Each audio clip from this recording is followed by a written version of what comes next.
आज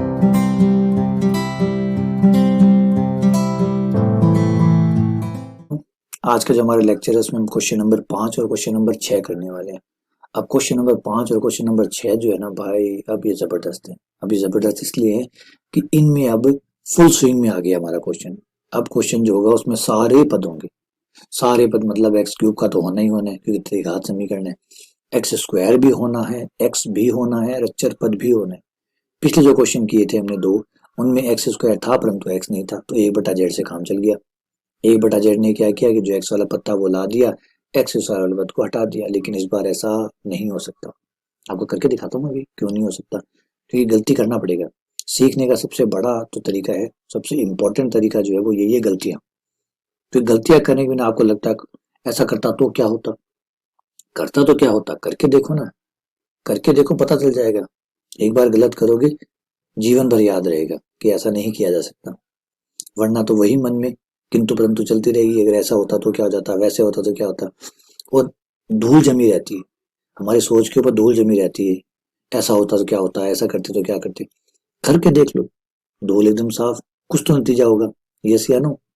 चलिए पहले मैं आपको वो जेड वाला तरीका करके दिखाता हूँ और सवाल दिखाता हूँ आपको। पहले तो क्वेश्चन नंबर 5 देखिए, ये है क्वेश्चन नंबर 5 जो है x cube plus 6x square plus 9x plus 4 बराबर 0। तो देखिए क्वेश्चन फुल स्विंग में है नहीं है। 3 पावर का पद है, 2 पावर का पद है, 1 पावर का पद है और अचर पद है। मतलब ये नहीं होना चाहिए था जो तो है, और जो होना चाहिए था वो भी है। पिछली बार की तरह नहीं है, जो नहीं होना चाहिए था वो है, जो होना चाहिए था वो नहीं है। तो जो नहीं वाला है वो हो गया और जो होने वाला था वो नहीं हो गया। एक बटा जेड ने ये चमत्कार कर दिया, लेकिन इस बार नहीं कर पाएगा। क्यों नहीं कर पाएगा, करके देखते हैं ना क्यों नहीं कर पाएगा। एक्स बराबर 1/z। मैं गलत करने जा रहा हूँ ताकि आपको पता चले कि गलत भी कैसे काम करता है। एक्स की जगह 1/z रखने, यही किया था लास्ट टाइम आपने, जेड क्यूब से गुणा करने। 1 6z 9z square plus 4z। तो बताइए बेटा, क्या जेड स्क्वायर का पद हट गया, क्या स्क्वायर वाला पद हट गया? तो जवाब है नहीं हटा, वो एज इट इज ही पड़ा है। ये लीजिए, पहले जेड क्यूब का पद है, फिर जेड स्क्वायर का पद है, फिर जेड का पद है और उसके बाद अचर पद है। कोई कहीं नहीं गया, वो वही है जहां होना चाहिए था। नहीं गया, ये तो होना चाहिए था, ये तो है ठीक है, लेकिन ये जाना चाहिए था, ये नहीं गया। तो समझ रहे, 1/z अब प्रभावी नहीं रहा है ना। छोटा मोटा बुखार होता है तो पैरासीटामोल काम कर जाती है, लेकिन जब वायरल होता है तो निश्चित तौर पे कोई बाह्य अटैक आप पे हुआ है, कोई बाह्य, है ना, बाह्य वायरस का अटैक आपके ऊपर हुआ है। अब तो भाई पावर डोज लगेगा। पावर डोज का मतलब कुछ बड़ी ही चीज अब आप पे, कोई बड़ा ही दवाई आप पे काम करेगी, चाहे एंटीबायोटिक्स हो चाहे एंटीवायरल ड्रग्स हो। अब तो थोड़ा सा बड़ा काम चलेगा, है ना। पहले तो काम चल गया था, अब नहीं चल रहा। तो चलिए ये बड़ा भी कर लेते हैं। बड़े में मैं आपको दो तरीके बताऊंगा इसको। पहला तरीका तो बताऊंगा कि द्वितीय पद जो है, अब द्वितीय पद तो हटेगा, हटाना ही पड़ेगा, ये भी तय बात है। कैसे हटेगा उसके बारे में बात कर रहा हूं मैं। हटाने के लिए हम एक काम करेंगे कि माना, माना, माना शब्द लगा रहा हूं, माना कि इस समीकरण के जो भी मूल है, अगर उन मूलों को थोड़ा सा कम या थोड़ा सा ज्यादा कर दूं तो ये दूसरा पद हट सकता है। और ऐसा होता है, ऐसा होता है। आपने पीछे वाले लेक्चर में देखे, पीछे वाले लेक्चर्स में आपने देखा है, जो सी प्रणाली पीछे पढ़ के आया आप समीकरण सिद्धांत वाली, उसमें आपने देखा है कि मूलों को कम या मूलों को ज्यादा करते, जो भी जरूरी है, कम या ज्यादा का जो भी है, कम या ज्यादा करने से जो द्वितीय पद होता है वो हट जाता है। तो हम यहाँ पे भी वही करेंगे कि मूलों को चेंज करेंगे, समीकरण सिद्धांत का इस्तेमाल करेंगे, एक नई समीकरण बनाएंगे जिसमें मूल कम या ज्यादा होंगे। वो तो हम डिपेंड करता है, जो भी द्वितीय पद हटाएगा, कम करने से हट रहा है तो कम करेंगे, ज्यादा करने से हट रहा है तो ज्यादा करेंगे। हमें द्वितीय पद हटाना है। तो माना, आइए लिखते हैं। देखिए माना, माना y बराबर x प्लस एच लेने पर, x माइनस एच ले लीजिए ताकि क्या ज्यादा ठीक है। वैसे प्लस लेने में कोई दिक्कत नहीं है, लेकिन मैं माइनस लूंगा तो अच्छा रहेगा। क्यों, मैं माइनस एच को इधर लाऊंगा ताकि प्लस एच हो जाएगा। तो फिर वो इधर मैं प्लस लेता, इधर लाता तो माइनस होता, तो मुझे परेशानी होती। यहाँ आराम से माइनस प्लस वाली झंझट ही खत्म। माइनस वाला इधर आएगा, प्लस हो जाएगा, और प्लस होने के बाद तो आपको कोई टेंशन रहती नहीं है। माना y बराबर एक्स माइनस एच रखने पर द्वितीय पद हट रहा है, रखने पर द्वितीय पद, द्वितीय पद कौन सा, दो पावर वाला द्वितीय पद का विलोपन हो जाता है, का विलोपन हो जाता है। अब इसके अंदर एक ही चीज बाकी है, वो कि एच कितना है। एक चीज बाकी है, बताओ एच कितना है। भाई हमें नहीं पता, हमने तो तुक्का मारा है कि ये करने पर द्वितीय पद हट जाएगा। तो एच हमें निकालना है कि एच कितना है, कितना एच होना चाहिए कि द्वितीय पद हट जाए। तो एक बात नहीं पता है तो बेटा एक बात पता भी तो है कि द्वितीय पद हट रहा है। अब ये जो पता है और जो नहीं पता है, जो पता है उससे नहीं पता को पता कर लेंगे। समझ रहे बातों को आप। मैथ्स यही तो होती है, जो आपको नहीं पता होता और जो आपको पता होता है उसका इस्तेमाल करके आप जो नहीं पता होता उसको पता करते हैं। बड़े शब्द बड़े घूम रहे हैं ना। यही तो मैथमेटिक्स है बेटा। मैथमेटिक्स में होता क्या है, आप सवाल में जाते, कुछ चीजें दी हुई होती है, कुछ चीजें नहीं दी हुई।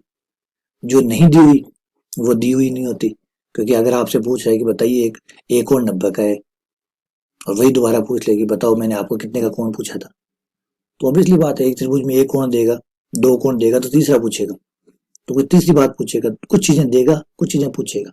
लेकिन जो चीजें दी गई है उनका जो चीज नहीं दी गई है उसके साथ कोई तो संबंध रहेगा। बिना संबंध के आप सवाल कैसे करते। तो यहाँ भी कोई संबंध रहेगा कि एच का द्वितीय पद के हटाने से कोई ना कोई रिलेशन है, तभी तो एच का मान आएगा।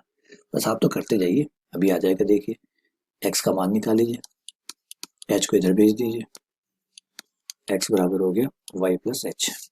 ये ले जाके आप अपने सवाल को पकड़ा दीजिए कि ले भाई पकड़, एक्स को एक्स की जगह ये रख दीजिए, एक्स की जगह ये रखते ही हो गया वाई प्लस एच की whole cube, y plus h की whole cube plus 6 y plus h. जो ऊपर वाला सवाल था ना, जो अपना क्वेश्चन था, उसमें ले जाके हम मान रख रहे हैं। No X plus H plus 4 बराबर 0। चेक कर लेता हूँ मैंने सही रखा है नहीं रखा। वाई प्लस एच की क्यूब 6 वाई प्लस एच का स्क्वायर, देखिए स्क्वायर भूल गया, फिर ये मैंने एक्स प्लस एच लिख दिया जो कि वाई प्लस एच है। तो दोबारा चेक करते सब सही हो गया ना, तो इसलिए एक बार क्रॉस चेक जरूर करना चाहिए। आ जाइए, है ना। एक छोटी सी कहावत होती है कि दुर्घटना से देर भली। दुर्घटना हो मतलब आपने री चेक नहीं किया, फिर आपने क्वेश्चन को लास्ट में जाके पता चला कि आंसर मैच नहीं हो रहा, कुछ गड़बड़ हो गई है, फिर जाके ढूंढे।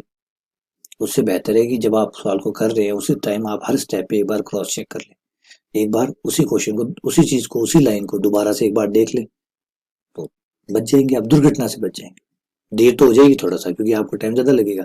एक लाइन को आप 2 बार देख रहे हैं तो टाइम लगेगा, लेकिन देरी होगी, दुर्घटना नहीं होगी। और दुर्घटना और देरी में बेटा रात दिन का अंतर है। दुर्घटना प्राण घातक होती है, देरी प्राण घातक नहीं होती। आइए क्यूब को खोलते हैं। क्यूब का फॉर्मूला, होल क्यूब का फॉर्मूला, होल क्यूब का फॉर्मूला कितना होता है। Whole cube a plus b की पावर 3, होल क्यूब बराबर होता है a cube plus 3 a square b, 3 b square b cube. तो इसे खोलते हैं, y cube 3 y square h plus 3 y h square, y cube 3 y square h, 3 y h square, h cube 6 Y square 12 Y H, 9 Y 9 H, Y cube. आज ये फिर लिखते हैं Y square वाले पद। कहाँ हो भाई वाई स्क्वायर, कहाँ कहाँ हो, कहाँ कहाँ हो। एक तो ये रहा और एक कहाँ ये रहा, 3 एच प्लस 6 वाई स्क्वायर। अब उसके अलावा वाई वाले पद, वाई वाले कहाँ हो भाई, एक तो यहाँ हो, एक यहाँ हो, एक यहाँ हो। आ जाओ वाले वाई वाले पद, 3 H square plus 12 H plus 9। अब भाई अचर पद वालों तुम आ जाओ, बिना वाई वाले H cube 6 H square plus 9 H plus 4 बराबर 0। अब भाई आपके पास ये आ गया। अब हमने कहा था, बताया था, बोला था कि x माइनस एच करने पर आपका द्वितीय पद हट जाएगा। तो भाई हट ही नहीं रहा, ये तो हट ही नहीं रहा। ये तो ये आ रहा है, हटा का है, और मैं कह रहा हूँ कि हट गया, और ये तो दिख रहा है, दिख रहा है तो ये दिखना नहीं चाहिए। अब ये कब नहीं दिखेगा, जब 3 एच प्लस 6 कितना हो, 0। अगर ये 0 हुआ तो ये हट जाएगा नहीं हट जाएगा। तो इसका मतलब 3 एच प्लस 6 को कितना होना पड़ेगा, 0। नहीं हुआ तो फिर हमने ऊपर जो कहा था वो बात गलत होगी। हमने कहा था कि द्वितीय पद हट जाता है, तो द्वितीय पद को हटना ही होगा। मान समान का सवाल है बेटा, हटना ही होगा, जान देनी होगी इसको। -6/3 कितना आ गया, माइनस का, ये लीजिए h का मान कितना हुआ, -2। मैंने कहा था निकल जाएगा, यही मैथ्स है बेटा। प्यारी बात तो यही है, कहा था, कही बात में फिर कमी नहीं रहती, कह दिया तो कह दिया, देख लिया, हट गया। h बराबर -2 रखिए, हट जाएगा। ये लीजिए h का मान वापस -2 समीकरण में रख दीजिए, समीकरण का पूरा रूप बदल जाएगा और आपका जो y² वाला पद है वो गया। -2 रखते ही 0, यहाँ रख दीजिए, -2 रखते ही हो गया 4, 4 × 12, 12 और 9 21, 21 में से 24 गया, 21 में से 24 गया, -3 प्लस ये हो जाएगा -8, पहले मैं लिख लेता हूँ, -8 प्लस 24 -18 प्लस का 4, ये 28 हो गया, ये 28 और ये भाई साहब हो गया 26, 28 में से 26 गए, ये 2 आ गया। ये लीजिए भाई, समीकरण बन गई है आपकी। ऐसी समीकरण बनी है जिसमें द्वितीय पद नहीं है। और ऐसा कब हुआ, जब h बराबर -2 होगा। पहले में नहीं पता था h कितना है, पहले नहीं पता था, पहले इतना पता था कि ऐसा करने से द्वितीय पद हट जाएगा, बस द्वितीय पद हटाया जबरदस्ती, h अपने आप बाहर आ गया। मैंने कहा ना, गणित में यही होता है, कुछ दिया जाता है, कुछ नहीं दिया जाता। जो दिया जाता है उसका इस्तेमाल करके जो नहीं दिया जाता उसको पता किया जाता है। यही मैंने पता किया, मुझे दिया हुआ था कि द्वितीय पद हटेगा, लेकिन ये नहीं पता था किससे हटेगा, तो मैंने द्वितीय पद को हटाया तो h बाहर आ गया, बन गया। अब इस सवाल को आप कार्डन विधि द्वारा हल कर सकते हैं, कोई इशू नहीं है। चलिए कार्डन लगा देते हैं इस पे, किसका इंतजार कर रहे हैं। कार्डन विधि लगाने पर ये लीजिए, कार्डन समीकरण, कार्डन विधि से पहले कार्डन समीकरण, तुलना करने पर, तुलना कर लो भाई, y के गुणांक की तुलना, भाई साहब अचर पद की तुलना, ये आपका हो गया -3 u की पावर 1/3, v की पावर भी 1/3, बराबर में -3, माइनस से माइनस कट करिए, 3 से 3 कट करिए, 3 में 3 का भाग दे दीजिए, इस तरफ आ गया 1/3 पावर को इधर भेज दीजिए, 1/3 पावर को इधर भेज दीजिए, ये हो जाएगी 1 की पावर 3, जिससे आपको u इंटू वी बराबर आ जाएगा 1। तो u इंटू वी बराबर कितना आया, 1 आया। एक यहाँ पे तुलना और कर लीजिए, ये कितना हुआ, -u प्लस वी बराबर 2, माइनस को इधर भेजने पर u प्लस वी बराबर -2, ये समीकरण नंबर 1 और ये 2, समीकरण नंबर 1, समीकरण नंबर 2। अब बताइए कि ऐसे u v बताइए जिनको गुणा करने पर 1 आए और जोड़ने पर -2 आए। तो भाई एकदम सरल, एकदम सरल, -1 और -1, बोलिए इससे सरल क्या होगा, क्योंकि -1 माइनस के 2 होते, -1 और -1 माइनस के 2 होते, और गुणा करने पर +1 होते हैं, क्योंकि माइनस माइनस प्लस हो जाता है। हो गया काम, कितना सिंपल है भाई। आ जाइए बस, वो आंसर निकाल लेते हैं। ये y के आंसर आएंगे, क्योंकि समीकरण y के थी, ये आंसर बेटा y के आएंगे। तो y का पहला मूल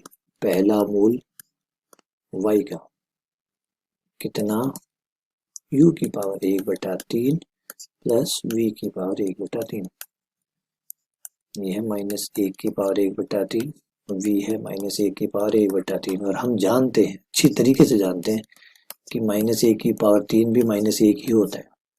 करके देख लीजिए, -1 को 3 बार गुणा करिए, मुझे बताइए कितना आता है। तो जवाब आता है -1 ही आता है, तो फिर ठीक आता है। तो ये लीजिए, 3 से 3 कट कर सकते हैं, ये आ गया -1, ये आपका टोटल हो गया -2। ये y का पहला मान आ गया। तो y का दूसरा मान निकालते हैं, तो y का दूसरा मूल आएगा u की पावर 1/3 और ओमेगा v की पावर 1/3 ओमेगा स्क्वायर, -1 की पावर 1/3 ओमेगा का मान, v की पावर का v का मान -1/3 और ओमेगा स्क्वायर का मान, -1 का वर्गमूल -1 से चिन्ह बदल जाएंगे, ये हो गया +1 माइनस आयटा √3/2, ये -1 अंदर जाएगा तो minus minus plus plus eta √3/2, क्योंकि माइनस क्या करता है, अंदर वाले चिन्ह बदल देता है, जो कि इसने बदल दिए।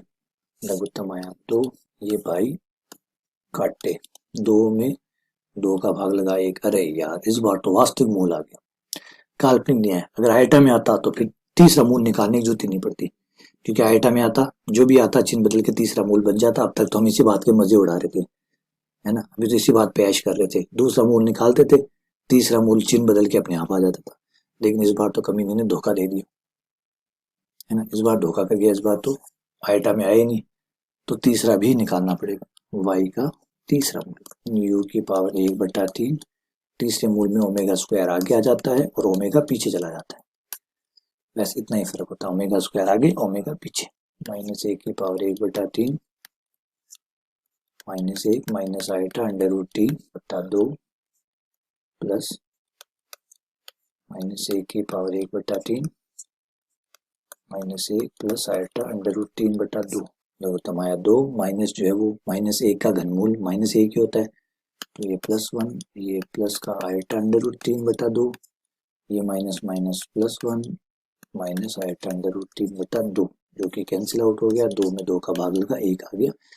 तीनों मूल अब हमारे पास हैं भाई, y के तीनों मान है। पहला मान कितना है y का बताइए सबको, y का पहला मान कितना है, माइनस का 2 1 1, ये आंसर आए माइनस के 2 1 लेकिन हमारे आंसर तो x में होने चाहिए थे, और x बराबर है y प्लस h। सही कहा मैंने?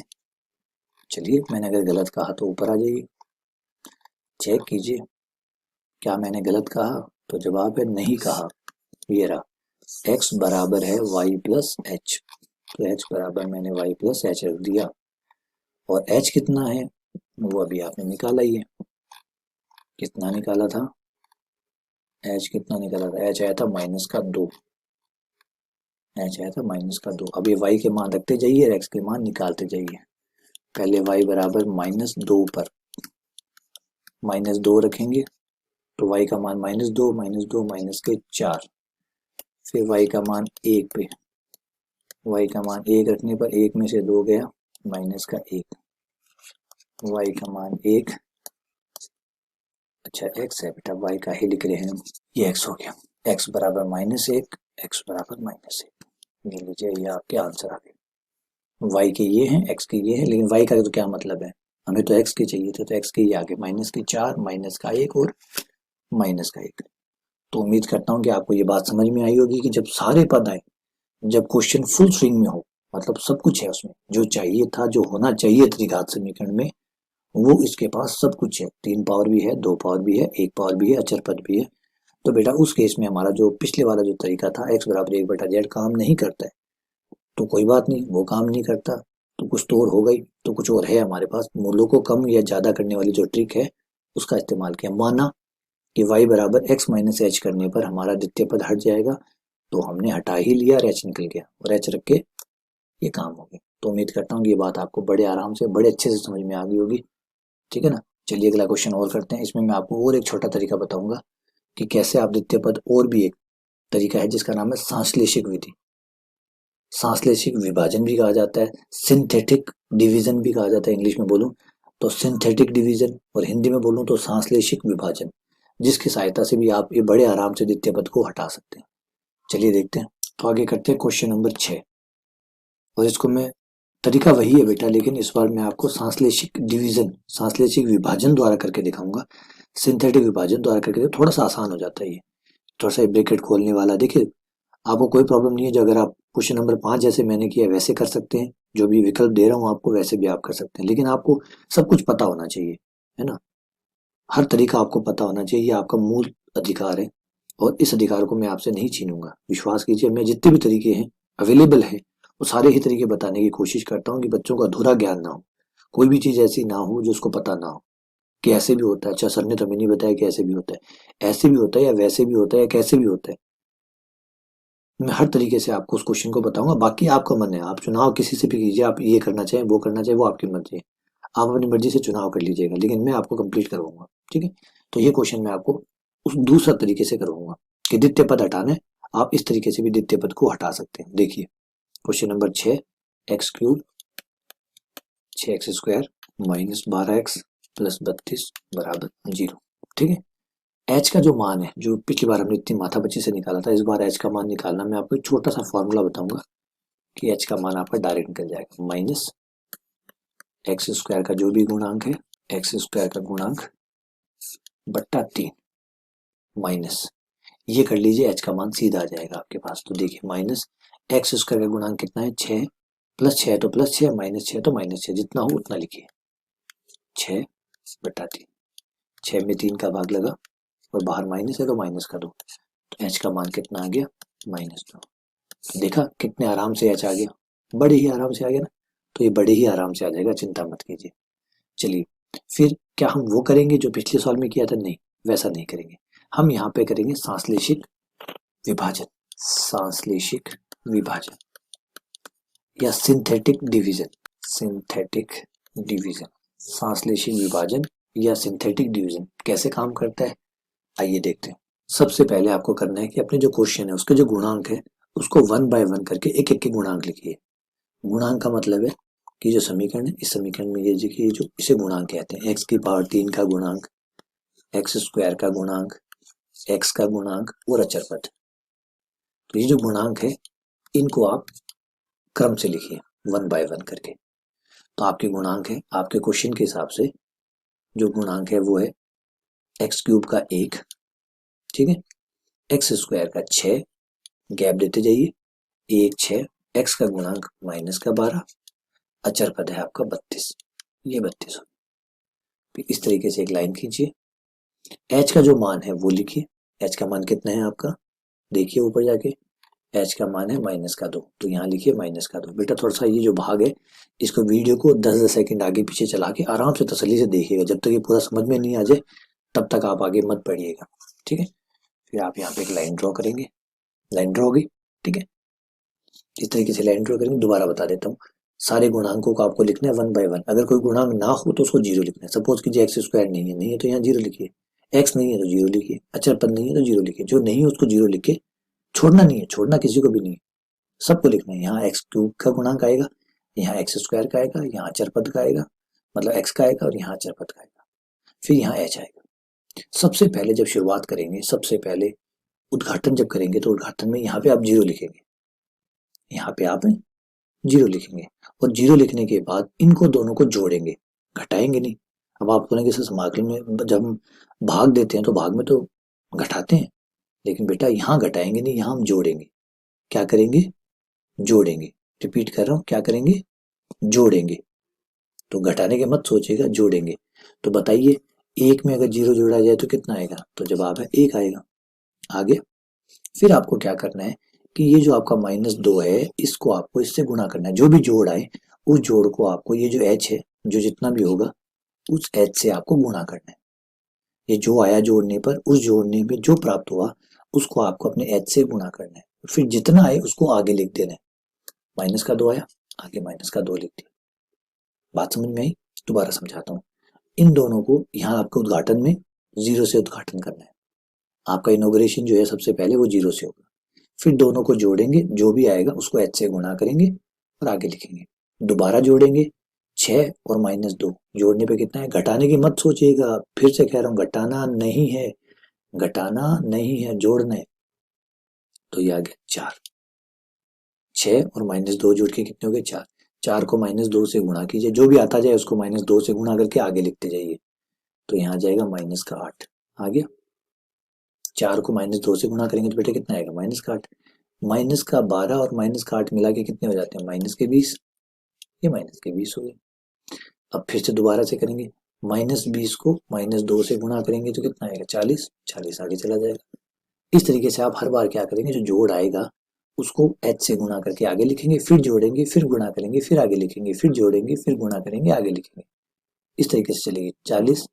अब देखिए दोबारा से कितना आ गया? -20 इंटू -2 जो कि +40 हो गया, जोड़ आ गया 72 हो गया। अब इसमें आप क्या करेंगे, इसमें जो लास्ट वाला है इसको छोड़ देंगे, लास्ट वाले को छोड़ देंगे और थोड़ा सा छोटा कर लेंगे इस बार सवाल को, इतना छोड़ दिए। दोबारा से आप अपने उसी क्वेश्चन पर रिपीट कीजिए, -2 उद्घाटन 0 से। देखो वैसे ही चलेगा, हर बार वैसे ही चलेगा, एक एक बार आप एक एक पद को छोड़ते जाएंगे। इस बार आपने इसको छोड़ दिए, लास्ट वाले को अगली बार इसको छोड़ देंगे, यहाँ जो आएगा फिर अगली बार उसको छोड़ देंगे, इस तरीके से लगातार चलता जाएगा। तो वही याद कीजिए, उद्घाटन वाला 0 है ना, उद्घाटन में 0 आएगा, जुड़ के नीचे आएगा, जुड़ के कितना आया? 1 प्लस 0 1, -2 से गुणा होगा 1 तो कितना आएगा -2, ये -2 आ गया। 4 और -2 जोड़ के कितने हो गए 2, तो ये आपका 2 आ गया। फिर 2 और -2 गुणा हो गए कितने हो गए -4 हो गए, ये -4 आ गया, तो ये कितना हो गया -24 हो गई। हो गया, हो गया काम आपका पूरा। पूरा होते ही फिर एक को छोड़, लास्ट वाले को छोड़ दीजिए। अब इन दो को ले लीजिए और -2 से स्टार्ट कीजिए फिर से। उद्घाटन वाला 0, ये उद्घाटन वाला 0, दोनों को जोड़ेंगे कितना आएगा 1, दोनों को जोड़ेंगे कितना आएगा 1, फिर 1 को -2 से गुणा करेंगे, यहाँ कितना आएगा -2, दोनों को जोड़ने पर कितना 0, फिर छोड़ दीजिए इसको। अब इसको छोड़ दिया, उसके बाद में फिर उद्घाटन वाला कितना 0, कितना आएगा 1। अब आगे कुछ बचा ही नहीं चलने के लिए, काम ही खत्म।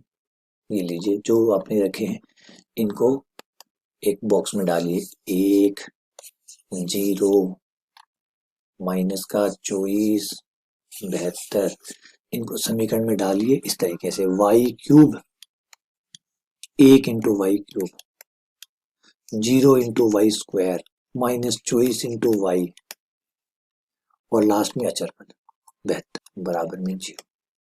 दोबारा दिखाता हूँ, इसे गुणा करना है y³ से, इसे करना है y² से, इसे करना है y से, और ये अचर पद है ही, तो अचर पद को आप 1 से गुणा कर सकते हैं। ये लीजिए आपकी समीकरण बन चुकी है। दिख रहा होगा कि y जो स्क्वायर है वो नहीं आ रहा है, नहीं आ रहा है, जा चुका है, जाना ही था इसलिए जा चुका है।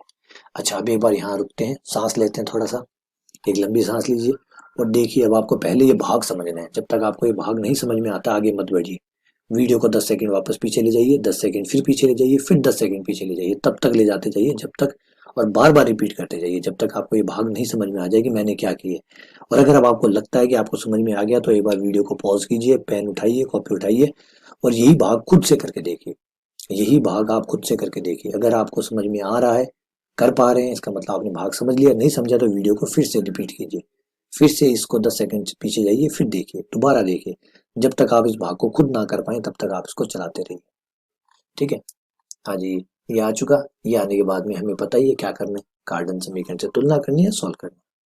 बस अगला स्टेप तो वही रहेगा, -3u⁴1/3 v⁴1/3 y बराबर 0। तुलना कर लीजिए, -3u⁴1/3 v⁴1/3 -24, माइनस माइनस आप कैंसिल कर दीजिए, 3 को आप इधर भेज दीजिए, 24 में 3 का भाग लगा 8, ये हो गया आपका u⁴1/3, 24 में 3 का भाग लगने पर 8, uv बराबर 8 की पावर 3, ये होता है 8 × 64 512, तो u × v तो हो गया 512।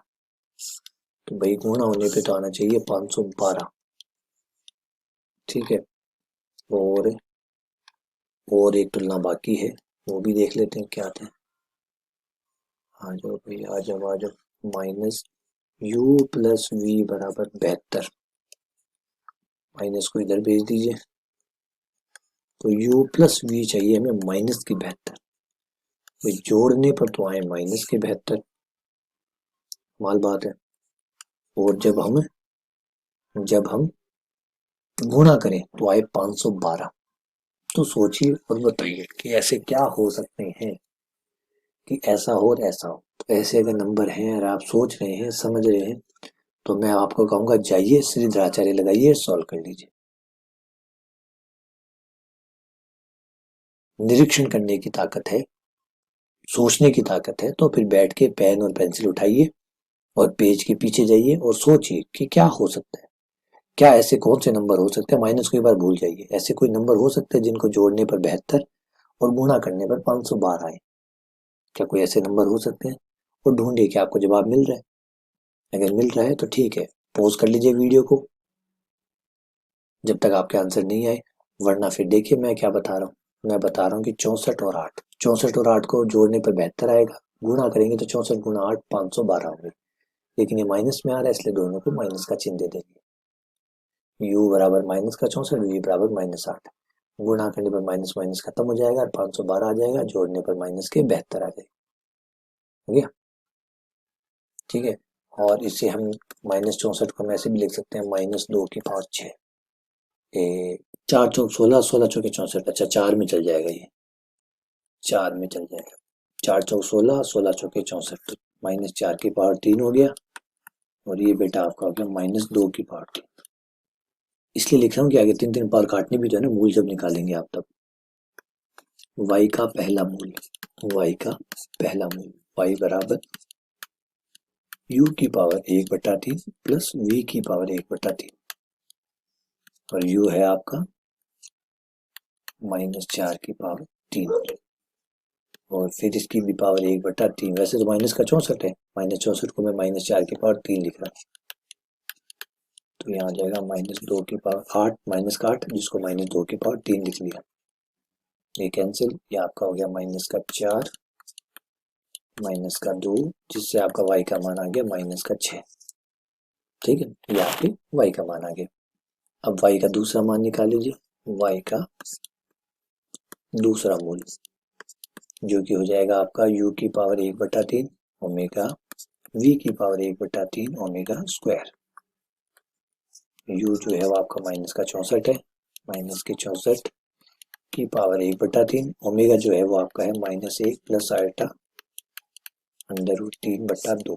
फिर v है आपका -8, -8 की पावर 1/3 ओमेगा स्क्वायर। ये हो गया -4 की पावर 3, -64 हो गया -4, -1 प्लस आयटा √3/2।